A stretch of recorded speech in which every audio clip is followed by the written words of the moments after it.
একজন মানুষের সর্বশ্রেষ্ঠ কাজ হওয়া উচিত অন্যের কল্যাণ এবং সহযোগিতা, যা একটি সমৃদ্ধ জাতি গঠন করে।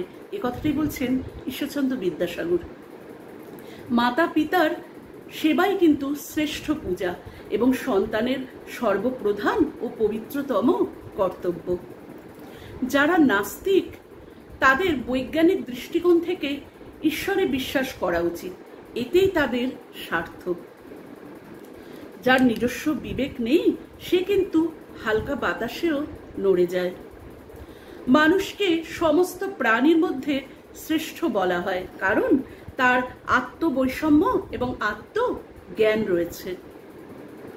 যে ব্যক্তি সংযমের সাথে নিয়মাবর্তিতা করে এবং তার জ্ঞান দ্বারা সকলকে দান করে, শুধু ইহকালে নয় পরকালেও কিন্তু তিনি পূজিত হন। আপনি যদি সফল এবং মর্যাদাবান হতে চান তাহলে কিন্তু মাথা নত করতে শিখুন, কারণ যারা মাথা নত করে না, সময়ের বাতাস তাদের কিন্তু মাথা নত করিয়ে দেয়। ফলবতী বৃক্ষ নত হয় গুণীজন, নত হয় না শুধু শুষ্ক বৃক্ষ আর মূর্খরা।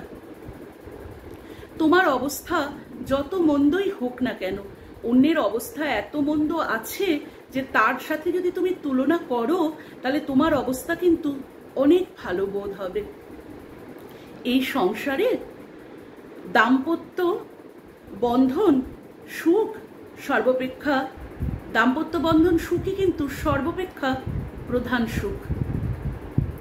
যাহাদের অভিপ্রায় সৎ ও প্রশংসনীয়, এরূপ লোক কিন্তু অতি বিরল।